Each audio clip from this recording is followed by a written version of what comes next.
శ్రీ గురుభ్యో నమః. శ్రీ మహాగణాధిపతయే నమః. శ్రీ సరస్వత్యే నమః. భక్తులారా, వ్యాస మహర్షి రచించిన మహాభారత ఇతిహాసం యథాతథంగా చెప్పుకున్నాం. ప్రతి శ్లోకం దాని అర్థం. ఇందులో భాగంగా నిన్నటి వరకు మనం ఆది సభారణ్య విరాట ఉద్యోగ భీష్మ ద్రోణ కర్ణ శల్య సౌప్తిక స్త్రీ పర్వాలనే 10 పర్వాలు పూర్తి చేసాం. 18 పర్వాల్లో 10 పర్వాలు పూర్తి చేసి 11వదైన శాంతి పర్వంలో 164 అధ్యాయాలు పూర్తి చేసి 165వ అధ్యాయంలోని 11వ శ్లోకం వరకు చెప్పుకున్నాం. ఈ రోజున 12 నుండి కొనసాగిద్దాం. కొనసాగించే ముందు వ్యాస భగవాను ప్రార్థన చేసుకుందాం. వ్యాసాయ విష్ణు రూపాయ వ్యాస రూపాయ విష్ణవే నమో వై బ్రహ్మనిదయే వాసిష్ఠాయ నమో నమః. నారాయణం నమస్కృత్య నరం చైవ నరోత్తమం దేవీం సరస్వతిం వ్యాసం తతో జయముదీరయేత్. సతా నింబవృక్షస్య మూలాధివాసాత్ సుధాస్రావిణం తిక్తమప్యప్రియంతం తరుం కల్పవృక్షాదికం సాధయంతం నమామీశ్వరం సద్గురుం సాయినాథం. ఖలాక్షేత్రస్తథా రామాత్ యతో వాప్యుపపద్యతే ఆఖ్యాతవ్యం నృపస్యైతత్ పృచ్ఛతే అపృచ్ఛతే పివ. కళ్ళల్లో నుంచి కానీ పొలం నుంచి కానీ తోట నుంచి కానీ ఎక్కడైనా ఆహారం దొరికితే దాన్ని అక్కడి నుంచి తెచ్చుకోవాలి. తర్వాత రాజు అడిగినా అడక్కపోయినా ఆయన వద్దకు వెళ్ళి తాను చేసిన పని చెప్పాలి. తస్మై ధారయే దండం రాజా ధర్మేణ ధర్మవిత్ క్షత్రేశ్చతు బాలిశ్చాత్ బ్రాహ్మణ కృష్యదేక్షుదా. ఆ సమయంలో ధర్మజ్ఞుడైన రాజు ధర్మానుసారం ఆయన్ని దండించకూడదు. ఎందుకంటే రాజు సక్రమంగా పరిపాలించకపోవడం వల్లనే బ్రాహ్మణులకి ఆహారం దొరకలేదు. అందువల్లనే ఆ పరిస్థితి ఏర్పడింది. అతను దొంగతనం చేయాల్సిన అవసరం ఏర్పడింది. కాబట్టి ఆహారాన్ని ప్రాణం మీదకు వచ్చినప్పుడు ఆహారం పుచ్చుకోవచ్చు అనేది శాస్త్రం. విశ్వామిత్రుడి కథ అందుకు ఒక ఉదాహరణ. కుక్క మాంసాన్నే దొంగిలిస్తాడు క్షామం వచ్చినప్పుడు తినటం కోసం.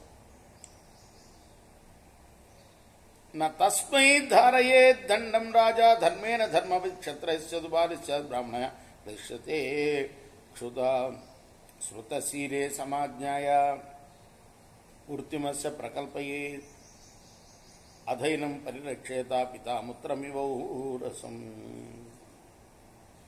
రాజు సక్రమంగా పరిపాలిస్తే ధర్మంగా, అంటే ఎక్కడ దొంగతనం అనేది లేకుండా సక్రమంగా పరిపాలిస్తే నెల 3 వానలు పడతాయట. సో క్షామబాధ ఉండదు. శృతశీలే సమాజ్ఞాయ వృత్తిమస్య ప్రకల్పయే తదైనం పరిరక్షేత పితాపుత్రం ఇవౌరసం. రాజు ఆ బ్రాహ్మణుని శాస్త్రజ్ఞానం స్వభావం తెలుసుకొని ఆయనకి తగిన బ్రతుకు తెరువు చూపించాలి. తండ్రి ఏ విధంగా అయితే తన పుత్రుణ్ణి రక్షిస్తాడో రాజు కూడా ఆ బ్రాహ్మణ్ణి రక్షించాలి. ఇష్టిం వైశ్వానరీ నిత్యం నిర్వపేదబ్ధ పర్యయే అనుకల్ప పరో ధర్మ ధర్మబాధైస్తు కేవలం. ప్రతి సంవత్సరం చేయవలసిన యజ్ఞాలను చేయలేకపోతే వాటికి బదులుగా ప్రతిరోజు వైశ్వానర హోమం సమర్పించాలి. ముఖ్యకర్మ చేయవలసిన చోట గౌణకర్మ చేయటాన్ని అనుకల్పం అంటారు. అనుకల్పం కూడా పరమధర్మమే అని ధర్మజ్ఞులు చెప్తారు. విశ్వేర్దేవైశ్చ సాధ్యశ్చ బ్రాహ్మణశ్చ మహర్షిభి ఆపత్సుమరణాద్భీతై విధి ప్రతినిధీకృత. విశ్వేదేవులు, సాధ్యులు, బ్రాహ్మణులు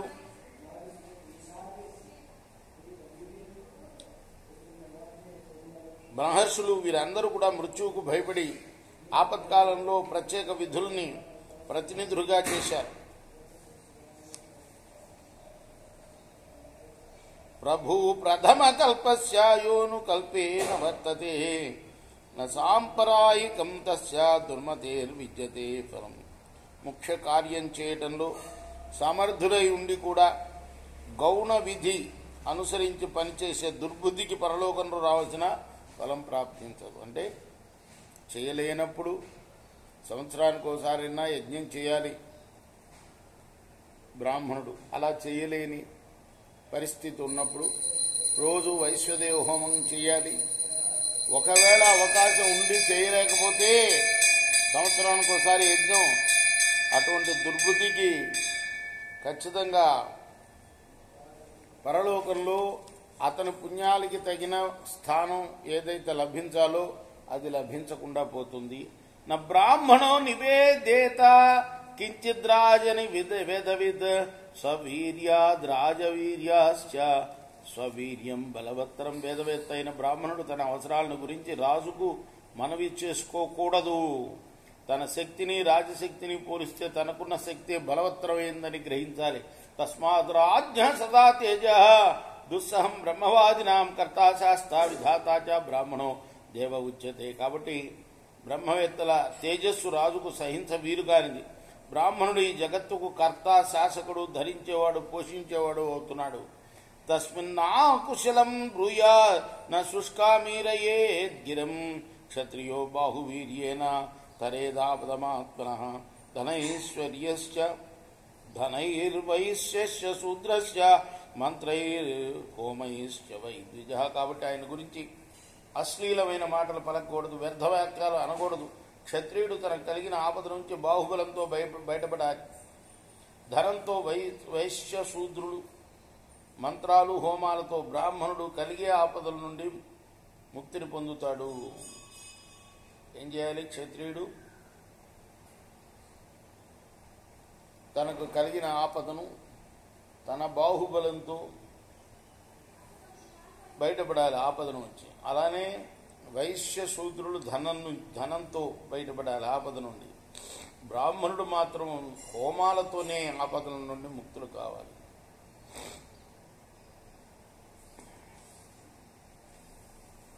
నైవ కన్యా న యువతి నా మంత్రజ్ఞో న బాలిశ పరివేష్టాగ్నిహోత్రశ్చ భవేన్న సంస్కృతస్తదా. కన్య గాని యువతి గాని మంత్రం తెలియని వాడు గాని మూర్ఖుడు గాని సంస్కారహీనుడు గాని అగ్నిలో హోమం చేయడానికి అధికారి కాడు. నరకం నిపతంత్యేతే జుహ్వానా సచ యస్య తత్ తస్మాద్వైతాన కుశలః హోతో స్యాద్వేదపారగః. అర్హత లేని వారు హోమం చేస్తే నరకంలో పడతారు. యజ్ఞకర్త కూడా నరకగామి అవుతాడు.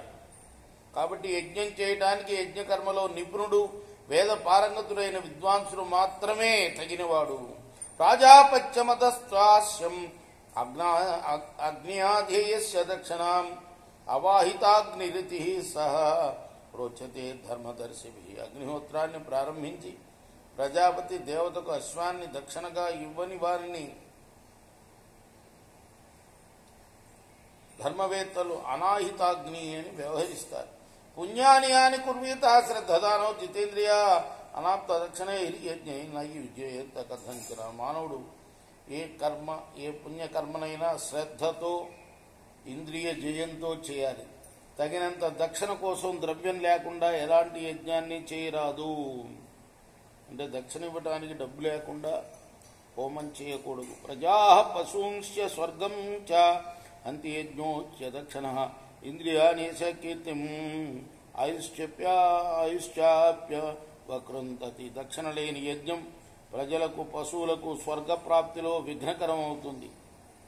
అంతేకాక ఇంద్రియాలని, యశస్సుని, కీర్తిని, ఆయువుని క్షీణింపజేస్తుంది. సుమా ఉదక్యామా సతే ఏ చ ద్విజా కేచిదనగ్రహ హోమం చ శ్రోత్రియం యేషాం తే సర్వే పాపకర్మిణః.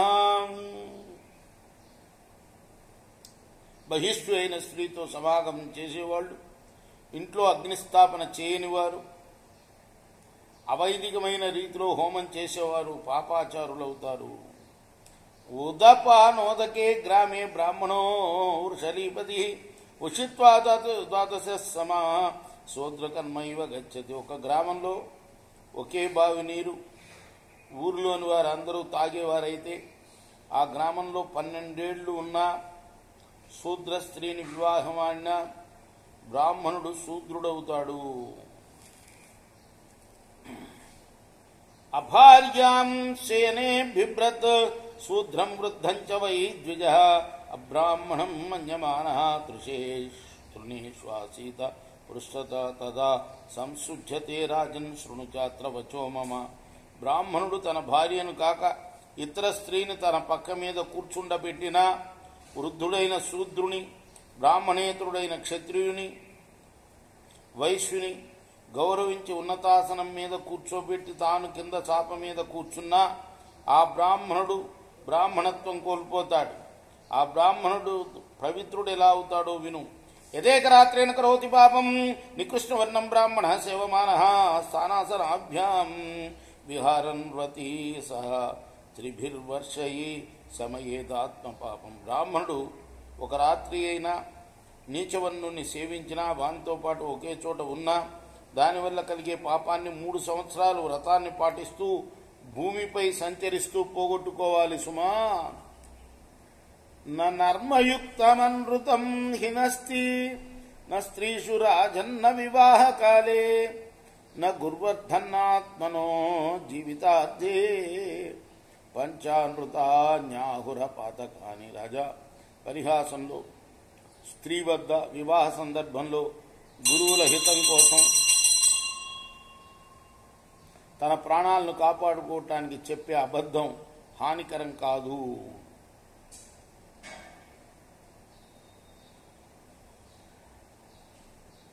మూడు సందర్భాలు చెప్తున్నారు. స్త్రీ దగ్గర పరిహాసం ఆడుతూ అబద్ధం చెప్తే అది తప్పు కాదు.